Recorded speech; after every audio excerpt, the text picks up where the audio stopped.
Jason Carter stood near the wide window of the survey shuttle, watching the green-blue planet called Valara fill the view. Light from its twin moons painted soft silver rings on the cloud tops. Even from orbit, the world looked gentle forests, glowing like fireflies in the dark, rivers shining like long ribbons of glass. Jason felt his chest warm with quiet excitement. He did not come to conquer or to mine. He came to understand. The shuttle glided down through high mist. It settled on a flat meadow bordered by tall crystal trees that chimed when the wind passed. Captain Rivera, strong and careful, led the 6-person team outside. Their boots pressed into grass that felt like velvet. Every step made tiny blue. Sparks jump into the air and fade. Jason's job was simple: inspect every tool and keep the camp running. Wires, solar sheets, air testers, he knew them all. But his real love was the silent moments when new worlds whispered their secrets. While the others unpacked crates, he knelt to study a small flower that pulsed with gentle light each time he breathed on it. He pulled out a pocket notebook and drew its shape with quick pencil lines. His handwriting was plain, his picture rough. Yet his eyes shone with wonder. "Carter, power lines first," Lieutenant Chen reminded, a soft laugh in her voice. She respected his curiosity, but the camp needed lights before night arrived. "Yes, Lieutenant," he answered. He stood, brushed off his knees, and helped string silver cables between portable towers. In 2 hours, the base hummed with life safety.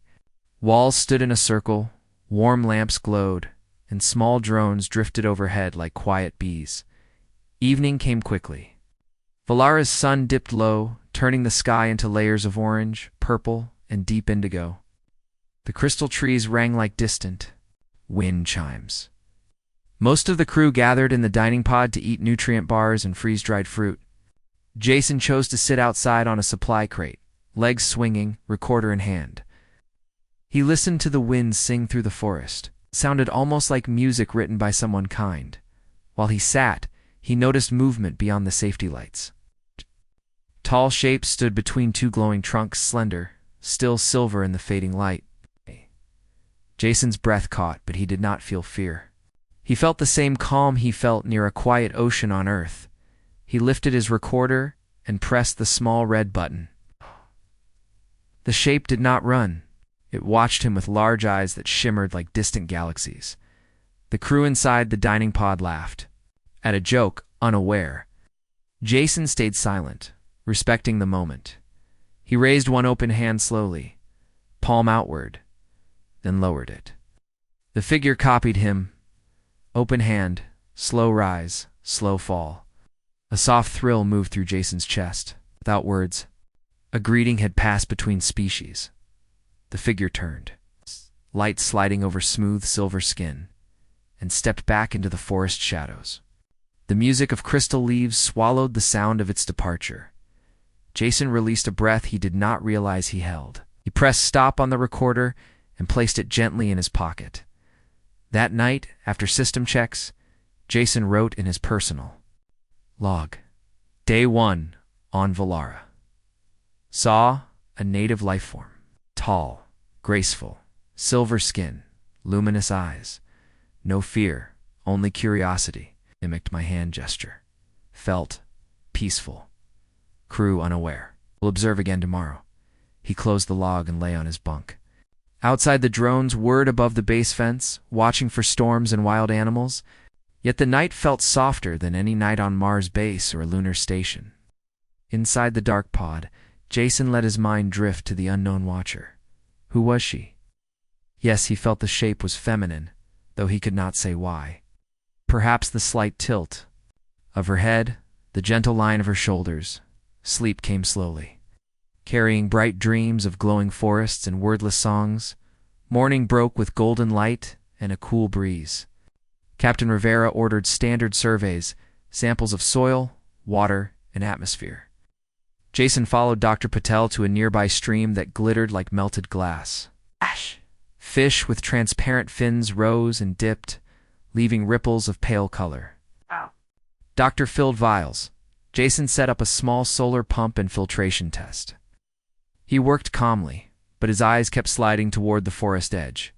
Nothing stirred among the crystal trunks by afternoon. The crew erected a tall antenna to send high band data back to Earth. Jason climbed the mast to adjust tiny reflectors.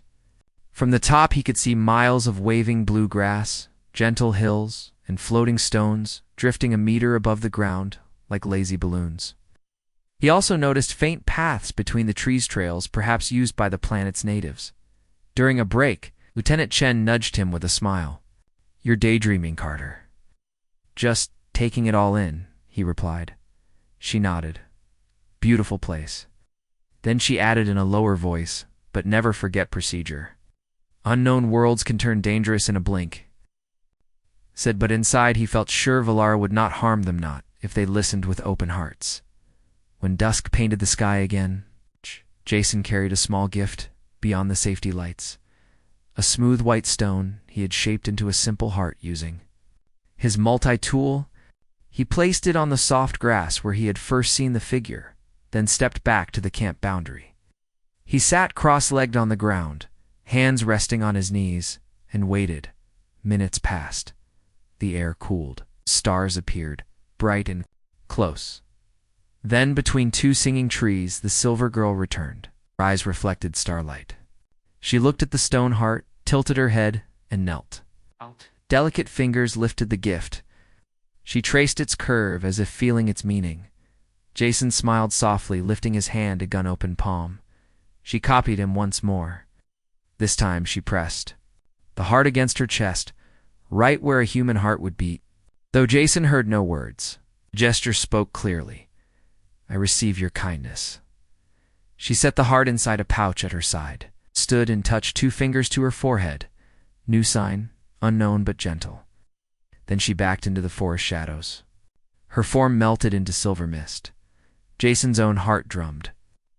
He whispered to the night, "Thank you." Later, inside the sleeping pod, while others snored quietly, Jason wrote again. "First gift accepted. Communication through gestures continues. No sign of threat. Must convince the team to proceed with patience, not fear. Believe these people, these beings value peace." He ended his note with a single line, almost shy. "I wonder, what is her name?" He closed the log, smiling at the question glowing on the screen. Outside, the wind carried the distant ring of crystal leaves, a lullaby for explorers and dreamers on their first night in a gentle alien world. Jason Carter walked slowly near the edge of the camp, holding a small music player in his hand. It was early morning, and the sunlight fell like soft gold across the blue grass. The air was cool, and the crystal trees sparkled with dew that made them sing quietly in the breeze. Jason had a plan. For the last 3 days, the silver-skinned alien girl had come to the same spot. She never spoke, but she watched carefully, always calm, always curious. Jason had left her small gifts: a carved stone, a paper flower, even a drawing he made of her. Each time she accepted the gift, studied it, and left peacefully. Now Jason brought something different: Earth's music. He sat down near the same forest path and placed the small speaker on a stone. With a gentle press, the music started: soft piano notes, quiet violins, and the gentle hum of a human voice. What's his favorite song? The one his mother used to play at night when he couldn't sleep? The song drifted across the grass like a breeze. Jason sat cross-legged and waited. It didn't take long, from between 2 glowing tree trunks. The alien girl appeared again. She moved slowly, her silver skin glowing faintly in the morning light. Her long fingers brushed the tall grass as she walked, as if she could feel the music through the ground. Jason smiled and stayed very still. The girl reached the stone where the speaker played. She bent slightly and watched it closely, her head tilted in wonder. Then she did something new. She hummed. Her voice was soft and clear, rising and falling with the melody like water flowing over smooth rocks. It wasn't a human sound, it was higher, lighter, but it matched the song in a perfect way. Jason felt his chest tighten with emotion. "You like it," he said gently. Even though he knew she didn't understand, the girl looked at him. Her eyes were wide and full of light, like stars caught in water. She touched her own chest and then pointed to the music. Her lips moved and she made a sound, a word, maybe. Jason leaned forward, pointing to himself. "Jason," he said clearly. "My name, Jason." The girl watched him closely, and she placed her hand gently on her chest and made a soft sound. "Lyra." Jason repeated it slowly. "Lyra." She nodded, her lips curving into the faintest smile. A name. They had names. Now, back at the camp, the others were busy with scanning tools and sample kits. Captain Rivera gave out assignments for the afternoon. Jason helped with antenna adjustments but kept looking toward the trees. He felt something new, something pulling at his thoughts. At lunch, Lieutenant Chen sat beside him. "You've been quiet," she said. Jason smiled slightly. "Just thinking about her," she asked softly. Jason didn't answer, but he didn't need to. Chen gave him a kind look and placed a hand on his shoulder. "You're doing something special," she said. "Just be careful." "I will." Later that day, Jason returned to the same spot. Lyra was already there, sitting on a rock. She looked at him and lifted her hand slowly, open palm, fingers wide. He returned the gesture. This time Jason brought a tablet with pictures. He showed her simple things: a tree, a star, a mountain. He said each word slowly. Tree, star, mountain. Lyra listened. Her eyes followed every movement. She copied some of the sounds, not perfectly, but close. Then she pointed to a tree and said a word in her own language, one that sounded like wind through leaves. Jason smiled. "Tree," he said. She touched his arm gently and repeated, "Tree." Her voice was soft, but her touch was sure. They continued. Like that for hours, trading sounds, pointing at things, drawing shapes in the dirt. Jason didn't notice the sun setting until the light turned red and long shadows filled the meadow. When Lyra stood to leave, she paused beside him. She placed one hand gently on his shoulders for a moment. Then she stepped back into the forest and was gone. Jason sat alone for a while, thinking about that soft touch. That night he wrote in his journal, "Her name is Lyra. We shared music, words, even laughter. She's learning quickly, smarter than we expected, not just peaceful, beautiful in her own way, not just in how she looks, something inside her.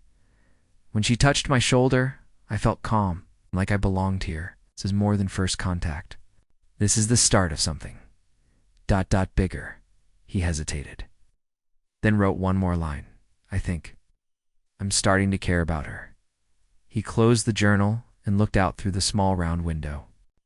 The stars were bright tonight. The twin moons hung close together, like eyes watching gently from above. Somewhere beyond the trees, Lyra was probably watching the same sky. The next morning, Jason woke early, stepped outside and saw something that made him stop. There, on the edge of the camp, where he had first left the music player, was a small object. A gift. He walked over and picked it up carefully. It was a crystal shaped like a spiral, smooth and warm in his hand. When he held it up to the light, colors danced inside it, blue, gold, green. Like a memory trapped in glass, Jason smiled. He knew what this meant. Lyra had answered his gift with one of her own. Jason stood by the edge of the forest, holding the crystal Lyra had given him. Light from Valara's twin moons made the crystal glow softly in his hand. It wasn't just a pretty object. It meant something deeper, something Lyra wanted to share. And Jason was ready to understand. The next day, instead of waiting for Lyra near the base, Jason walked into the forest. He didn't go far, just a few steps past the glowing trees, but each step felt like entering a new world. The ground was soft and warm. The leaves above him changed color with the light from soft blue to golden, green. Strange flying creatures buzzed gently through the air, making musical tones like soft bells. Then he heard it. A single, familiar hum. Lyra, he followed the sound, and found her standing beside a clear pool of water. She looked at him calmly, as if she had been waiting. Her silver skin shimmered, and her eyes sparkled with warm light. Jason smiled and raised his hand in greeting. Lyra nodded. Then she reached out and gently took his hand. Jason blinked in surprise. Her touch was light, but he felt something move through him like soft warmth entering his chest. She didn't speak, but she pointed to the crystal still in his other hand. Then she touched her temple and heart. Jason understood. The crystal held a memory, something from her mind, her soul. She wanted to share it. Carefully, Jason held the crystal in both hands. Lyra stepped behind him and lightly placed her fingertips on the sides of his head. Suddenly, Jason felt a gentle pull. The forest disappeared. Jason stood on a tall hill under a glowing sky. But this was not Earth. This was Velaru. Ago. He wasn't really there, but inside a memory, floating like a ghost. Below him, a village of light stood by a lake. Silver beings like Lyra walked peacefully, sharing food, music, and laughter. Then, the sky darkened. Jason saw fear on their faces. A great storm came not of wind, but of sound. High, sharp, painful sound. Jason clutched his ears, though he knew he was only inside a vision. Different alien race appeared in the memory, tall and sharp-edged, full of anger. They had tried to take Valar's crystals by force, but the Velarans didn't fight. Instead, they gathered together and sang a powerful song, one that turned sound into energy. The invaders fled. Peace returned, but slowly. The Velarans chose a new way of life, never to use force, only song, light. The vision faded. Jason gasped as he returned to the real forest. Lyra stepped back, watching his face. You shared your history, Jason whispered. You trusted me. Lyra gave a small nod. Then she touched her chest and said, Lyra. Jason smiled. Jason, he replied, touching his own chest. Then, to his surprise, she said in slow, careful English, peace, heart, trust. Her voice was soft and musical, like wind over water. Jason felt his heart swell. In the days that followed, Jason and Lyra met often. He brought more pictures, more music. She brought memory crystals and taught him small words in her language. They laughed together when he mispronounced them, showed her old Earth cartoons on his tablet. She didn't understand them, but she loved the colors and sounds. One day, Lyra invited him deeper into the forest. He hesitated. Jason had orders to stay near the camp, but something in Lyra's eyes said this was important. He radioed Lieutenant Chen. I'm going into the forest, he said. With her. There was a long pause. Be careful, Jason, Chen said. Come back by sunset. I will. Led him through the glowing trees, across small bridges made of light. Birds with crystal feathers flew above them. The air smelled like sweet rain. After an hour, they reached a large clearing filled with silver flowers. In the center stood a circle of tall stones that hummed quietly. This is beautiful, Jason whispered. Lyra stepped into the stone circle and turned to face him. She touched the stones gently, and a soft hum rose, forming a melody. Shh, Jason realized. It was the same tune he had played on his music player, the one she first heard. She had remembered. Then Lyra did something unexpected. She placed both her hands on her heart and bowed her head slightly. She looked up and slowly spoke in her own language, a full sentence this time. Jason didn't understand all the words, but he felt the meaning. She was opening her heart to him. Jason stepped into the circle and placed one hand gently over hers. I don't know all your words yet, he said softly, but I feel it. I understand. Lyra looked into his eyes. You understand me? She said in slow English. Jason smiled. Yes. That night, Jason returned to the base. The crew was quiet, curious. Captain Rivera called him in for a talk. You've made contact, Rivera said. More than anyone expected, Jason nodded. They are peaceful, smart, kind. Rivera leaned forward. Can we trust them? Jason looked out the window, toward the forest. Yes, he said. And I think they trust us too. Later. Alone in his bunk, Jason opened his journal. Lyra showed me her world, her past, her pain, her peace. We understand each other now, not just with words, but with feeling. We've shared something powerful. This isn't just discovery. It's connection. It's friendship. Maybe something even more. He paused, then wrote one more quiet thought. I wonder if she'd marry me. He closed the journal and smiled. Outside, the crystal trees sang softly in the wind.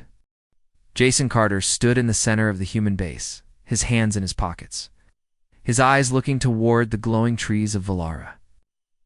The camp buzzed with busy footsteps, scanner beeps, and low voices. The scientists had collected almost everything. They came for samples, data, images, but Jason had found something far more valuable. He had found Lyra. For the last 2 weeks, Jason and Lyra had met in the forest nearly every day. They learned each other's words, songs, and stories. They laughed. They shared. They connected. Slowly, something like love had begun to grow, not loud or sudden, but quiet and deep. But now, things were changing. Captain Rivera had just made an announcement during breakfast. Our mission is almost complete. In 4 days, we leave for Earth. Jason's spoon paused, halfway to his mouth. The porridge went cold. He barely heard the rest of the talk about final checklists and cargo loads. His heart felt heavy. Leave Valara. Leave her. Later that day, Jason walked to the forest edge and found Lyra already waiting. She could feel something was wrong. Sad, she said in slow English, her voice soft. Jason nodded. I have to go soon, he said. My people are leaving. Lyra looked down. Her silver fingers played with the glowing grass. You must return? I don't want to, Jason whispered. I want to stay with you. Lyra stepped closer. She took Jason's hand and placed it gently over her heart. He felt the soft warmth of her skin and the slow, steady rhythm beneath it. Then she said, Come, I show you my world. They walked together, deeper than ever before, past floating stones and trees that whispered like soft flutes. Birds with clear wings followed them, curious and friendly. Soon they reached a wide field filled with glowing flowers. At the center was a village not made of metal or stone, but of light and sound. The homes shimmered like gentle clouds. The walls hummed with melodies, and soft laughter filled the air. Valarans walked calmly, smiling with their eyes. Some were old, their silver skin marked with soft patterns. Others were young, dancing through the flowers with glowing ribbons in their hands. Jason felt like he had stepped into a dream. They live like this every day, he asked. Lyra nodded. No war, no pain, only harmony. Jason sat on a smooth stone, amazed. Children ran up to him and handed him a flower that glowed like a tiny star. They giggled when he said thank you. One girl touched his cheek, then ran away laughing. Lyra watched him and smiled. This is your home? Jason asked. She looked into his eyes. Can be yours too. Later that night, Jason returned to camp. He couldn't stop thinking about the village, about the music, the peace, the kindness. But when he told Captain Rivera, the answer was cold. Stay here? Rivera asked. Jason, that's not an option. He came to explore, not to live among them, but they welcomed me, Jason said. They're peaceful. Trust us. They trust you, Rivera corrected. But we don't know their full culture. Earth Command will want more time, more tests. Jason looked out the window toward the forest. They don't need tests. They need respect. Rivera's voice softened. I know you've grown close to her, but remember your duty. You're human. You belong on Earth. Jason left the room in silence. The next day, Lyra brought him to a sacred place. A circle of crystal stones stood around a pool of still water. Lyra explained, This is Bond Place, where 2 spirits join. Jason's heart beat faster. Married? He asked. Lyra tilted her head. We say, 1 soul, 2 lights. Share dream, share path. She reached into a small pouch and took out 2 crystals, shaped like halves of a circle. She held them out, her eyes glowing gently. Jason looked then at her. He didn't need time to think. He reached out and touched both crystals. They joined in his hand, forming one full shape. The pool beside them began to glow. A soft hum filled the air. Jason felt a warm light flow through his chest, like music, like love, like forever. Lyra smiled and said, "Now, you are one of us." Back at the camp, Jason had made his choice. "I'm staying," he told the team. Captain Rivera was silent. Lieutenant Chen looked surprised but not angry. Rivera finally spoke. "You're giving up Earth?" "I'm not giving up anything," Jason said. "I'm choosing a new life, a better one." Rivera sighed. "I'll report to command. It's your life, Carter." Chen stepped forward and hugged him. "You found something rare. Don't let go." Jason smiled. "I won't." On the final day, the shuttle prepared for launch. Supplies were packed, systems checked. Jason helped them load gear, then stood by as the others said goodbye. Captain Rivera shook his hand. "Good luck, Jason." "Thank you, Captain." Chen gave him a soft smile. "Tell her I said hello." "I will." Then the engines lit up. The shuttle rose slowly, then vanished into the sky. Jason stood alone, watching it disappear. But he wasn't really alone. Lyra walked up beside him and placed her hand in his. Together, they looked at the stars. That night, Jason wrote his final log. "The mission is over, but my story begins here. Yes, I've chosen a new path, a new home with Lyra, with the Velerans. I don't know what Earth will think, but I know what I feel. Peace, love, belonging. This isn't the end. It's the beginning." He closed the log and stepped outside. Lyra was waiting under the twin moons. Jason smiled. "I'm home." Valara's sky was full of light. Its twin moons hung high, glowing softly over the silver trees. Jason Carter walked slowly through the peaceful forest, the crystal flowers shining under his feet. He held a small wooden box in his hand. Inside was something he had carved by himself, a smooth ring made from a rare Veleran stone. His heart beat faster with every step. Lyra had welcomed him into her world. She had shared her language, her people, her stories, even her dreams. Now, Jason was ready to share something of his own. A question, not in her language. Not in English, but in the language of the heart. That morning, Jason had worked with the village artists. They helped him shape the ring. It wasn't just a symbol of love, it was a bond of unity between two worlds. Velerans didn't have marriage the way humans did, but they had something even more beautiful, soul pairing, a choice to walk the path of life together. With no fear, no doubt, Jason had been thinking about this for days. Now he was ready. He found Lyra sitting beside a glowing stream, playing soft music on a small shell flute. The water sparkled with colors as it flowed. When she saw Jason, she smiled and stood. "You come," she said gently. Jason nodded. "Yes, I come. With something special." He walked up to her and opened the wooden box. The stone ring lay inside, shining softly in the moonlight. Lyra looked at it with wonder. "Beautiful," she whispered. "You made?" "I did," Jason said. "For you." He took a deep breath. Then he spoke softly, the words almost trembling. "I wonder if you'd marry me." Lyra blinked slowly. Her eyes reflected the sky. "Marry?" Jason smiled. "Yes. Join me. Walk with me. Share life." Human words "marry me" mean, "I choose you, always." Lyra stepped closer. She touched the ring, then touched Jason's chest. "You choose me?" she asked. "Yes," Jason said, his voice steady now. "Do you choose me?"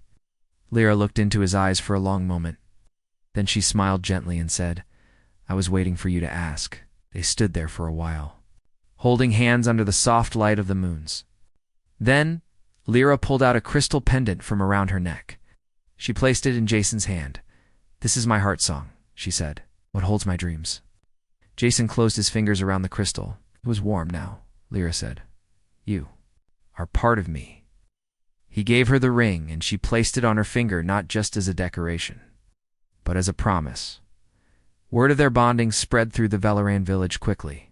The elders smiled. The children danced. No one was surprised. Many had seen the connection between Jason and Lyra. Growing like a quiet flower since the first day, they began preparing for the unity ceremony. Celebration of two lights becoming one. Jason helped decorate the central circle. He hung floating lanterns and placed memory crystals in a spiral pattern on the ground. Valoran artists painted glowing symbols in the air using energy threads. And singers practiced soft songs that told stories of hope and togetherness. It would not be a wedding like Earth's. There were no suits, no flowers, no guests from far away. But Jason felt something deeper, something true. That night, as he sat outside the village, he looked up at the stars. He remembered his crew, the ship, and the life he once had on Earth. It felt far away now, like a memory in the clouds. He didn't regret staying. He didn't miss noise, war, or rushing machines. Here, every sound was gentle. Every word had meaning, and every heartbeat was in tune with the world. Jason touched the crystal Lyra had given him and closed his eyes. It pulsed softly like a warm breeze inside his chest. The next morning, the unity ceremony began. Jason wore a simple robe made from silver threads woven by the Velarans. Lyra wore a soft gown of flowing light. Around them, the whole village stood in silence. The two stepped into the center circle. Hand in hand, a gentle song began. No instruments, just voices blending in harmony. Lyra placed both her hands over Jason's heart and spoke in her own language. Jason didn't understand every word, but he felt the meaning. I see you. I walk with you. I share your dream. Then Jason repeated the gesture and said, I see you. I choose you. I share this path. A beam of soft light rose from the crystal ring and the heart song pendant. It swirled around them like starlight. 2 lives, 1 bond, 1 soul, 2 hearts. The Velarans clapped slowly, the sound like soft rain on leaves. Jason and Lyra smiled at each other, their hands still joined. That evening, they sat beside the glowing lake. Small lights floated on the water like tiny stars. Music filled the air, and laughter echoed in the distance. Jason leaned his head against Lyra's. I never thought I'd find love on another planet, he said.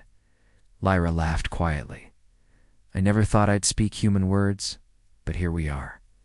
Jason looked at the ring on her hand and smiled. You still think it's beautiful? Lyra nodded. Yes, but not as beautiful as the choice behind it. Jason looked at the stars. I wonder what Earth will say. Lyra touched his hand. What do you say? Jason turned to her, heart full. I say, I'm the luckiest man in the galaxy. Morning light poured across the crystal towers of Velmora. 2 pale suns rose side by side, painting the clouds gold and pink.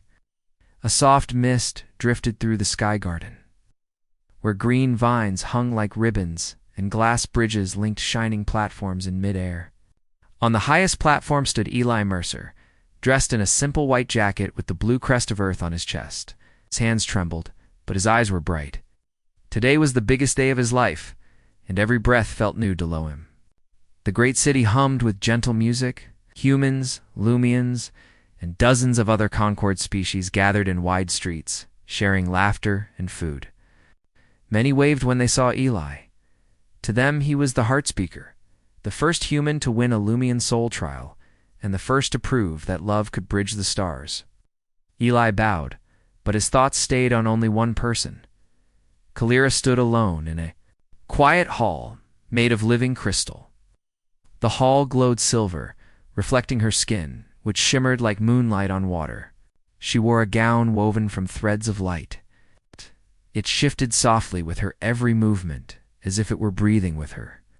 She closed her eyes and listened to distant voices floating through the hall, cheers, songs, and the calling of birds imported from 100 worlds. She felt many things at once: pride, hope, and a flutter of fear. Today she would step into a future no Lumian had known before. Her brother Talarin entered silently. Once he had doubted humans, but now his smile was warm. Sister, he said, the council awaits. Are you ready? Kalira opened her eyes. I am, she answered, her voice calm. Yet she laid a hand on her chest, feeling her heart race. At. Does he wait up there? Talaran nodded. He does, and he looks nervous. He gave a gentle laugh, then offered his arm. Come, let us meet courage with courage. Together they walked through corridors that shone like frozen starlight. With every step, Kalira's memories returned, meeting Eli at the first summit, sharing music beneath the twin moons, and facing danger side by side in the crystal labyrinth.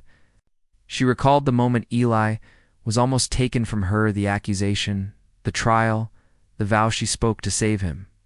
That vow had changed the Concord forever, but a vow spoken in crisis was only the start. Today they would speak promises freely, before every species, and shape a new path for two worlds. They reached a wide archway that opened onto the sky garden.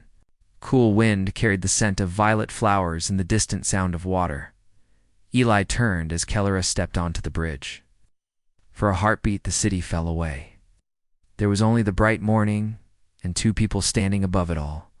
Eli's voice caught, yet he smiled. You look like sunrise itself. Kalira's eyes shone, and you look as if you have not slept. I could not, Eli admitted. I kept thinking of the right words. But every speech sounded too small. She touched his hand. Then speak from your heart. That has always been enough. Gentle bell rang. The council elders appeared on one side of the bridge, wearing robes that reflected every color of space. Behind them stood delegates from Earth scientists, artists, and Eli's own parents, who had hurried to Velmora as soon as the council cleared his name. Humans and aliens alike filled the lower terraces, eager to witness history. High Chancellor Sirowin, a being of living quartz, lifted a crystal staff. Today, the Chancellor said, we gather not to bind to governments but to souls. Let this union remind every world that difference does not mean distance. The Chancellor turned. To Eli, Earthborn Eli Mercer, do you come of your own free will? I do, Eli replied. His voice grew steady, and with the will of all my people, who dare to dream beyond their own sky. The Chancellor faced Kalira. Lumian Kalira of House Erlith, do you come of your own free will? I do, Kalira said, and with the hope of my people, who see new colors in the human heart. The Chancellor bowed. Then speak. Eli drew a small silver box from his pocket. Inside was a ring made of forged stardust and earth gold. He knelt not out of mirth custom alone, but because humility felt right. Looking up, he spoke slowly, so all could hear every word. Kalira, when I first crossed the stars, I feared we humans would always be guests, never family. But you saw more in us than others could. You showed me patience, wisdom, and laughter. You risked your voice, your name, even your future for me. You taught me that love is not limited by distance, language, or form. It only waits for courage. Today I ask with all I am, will you marry me? A hush fell over the garden. The second sun slipped fully above the horizon, bathing the platform. In warm light, Kalira reached down and lifted Eli to his feet. She placed her hand upon his chest, feeling the beat of his human heart. You once whispered a dream, she said, her tone clear and strong. That whisper changed my life. See your mind, your strength, your tender spirit. I see earth through you, and it is bright. I will stand with you, learn with you, and dream with you for a day, a century, or as long as stars burn. She turned to the Chancellor. Yes, then I will. The Chancellor lifted the staff. A bright chime rang through the air. So witnessed. So joined, Sirwan declared. All around, the crystals of the city answered with a soft hum, as if the planet itself celebrated. Humans cheered, Lumians bowed their heads in respect. And even the gruff insectoid engineer who once saved. Eli pumped two spindly arms in joy.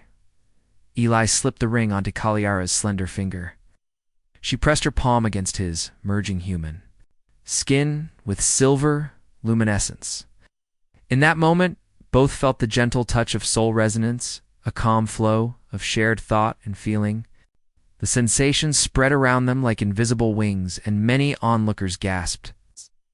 Sensing a hint of that unity even without telepathic gifts, fireworks burst above the towers. releasing petals of light that drifted down like luminous snow. Children chased them, laughing in every language. Musicians began to play a new melody, part earthfolk tune, part ancient Lumian hymn. It rose and fell like twin heartbeats, weaving two histories into one song. Eli and Kalira walked hand in hand across the bridge to greet family and friends. Eli's mother embraced Kalira, happy tears shining. Talarin clasped Eli's shoulder with brotherly pride. Delegates recorded messages to send across the Concord. Hope has a face now, and it is human and Lumian together. As the festival filled the city, Eli and Kalira slipped away to a quiet balcony overlooking the sea of glass rooftops. Twin moons, faint in the daylight, hovered on the horizon. Kalira leaned into Eli's side. "Do you think they will follow us?" she asked softly. "Who?" Eli smiled. "Others who feel torn between worlds." "I hope so," he said. "We have shown the path, but each heart must choose to walk." Kalira watched a flock of skybirds sweep over the spires. "Then let us make the path wide." Eli nodded. Together, above them, the suns shone brighter than ever. Below. A new era began born, not of treaties or armies, but of two souls who dared to love. In that shining hour, Velmora whispered across the universe, "Humanity, F***,